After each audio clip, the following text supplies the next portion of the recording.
Chapter 63-43. Helena actually didn't want to invite Simon to dinner. Although she knew that he had a transcendent status and was extremely powerful, she usually kept a distance from such old foxes.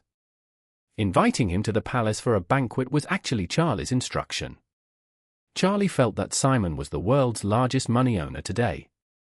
He was in charge of $1 trillion financial empire. In addition, the Rothschild family had countless investments.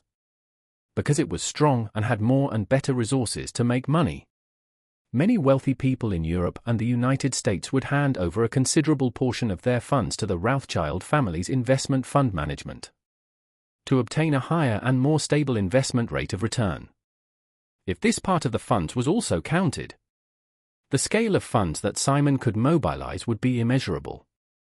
Since Simon had a huge amount of hot money at his disposal, as long as Helena showed him some goodwill on behalf of the royal family, he would definitely use the funds in his hands to repay her. Charlie felt that as long as the royal family could get Simon special care, there was no need to say much about the development of their own strength.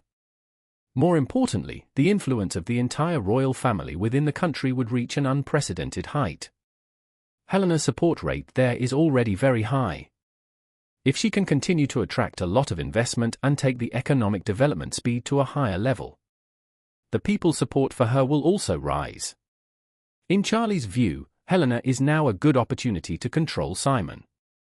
Simon is waiting to get half of the blood-dispersing heart-saving pill after the delivery of the Ari model. Once Helena makes him realize that there is still a chance to get more such pills from her, he will definitely do his best to serve her. Therefore, Charlie asks Helena to take the initiative to invite him to the palace for a banquet and give him some hope, so that he can achieve his control. Simon's attitude and performance confirmed Charlie's prediction of him. He had been eager to show his loyalty to Helena. When he received Helena's invitation, he was so excited that he could not express it in words. Seeing Simon's excitement, Helena smiled and said, "Mr. Rothschild, this is the first cooperation between us. As the Queen and the only heir to the royal family, I will naturally do my best to fulfill all my promises. So when our cooperation is successfully implemented, you will naturally get what you want." Simon nodded gratefully, not daring to show any anxiety, and said sincerely, "Your Majesty, I trust you 100%. Please rest assured, and I will definitely strengthen the cooperation between the Rothschild family and the Northern European royal family in the future, and will also increase our investment here." Simon would naturally not be satisfied with just half a blood-dispersing heart-saving pill. In his opinion, since Helena could get this magical pill, as long as he maintained a good relationship with her, he would definitely have the opportunity to get more from her in the future.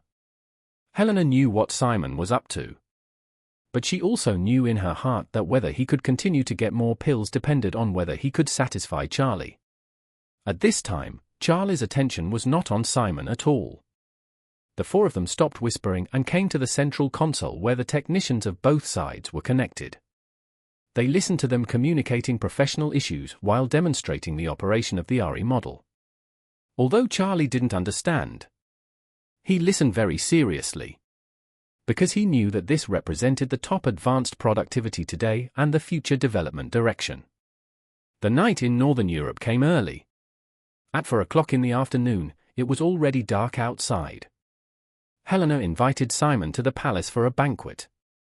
So she left the data center and returned to the palace to prepare. Simon also left and returned to the hotel first. He had to go back to pack up his instruments and then go to the palace with his son Steve. Charlie and his 4 friends were disguised as technicians, so they naturally couldn't go back with Helena directly.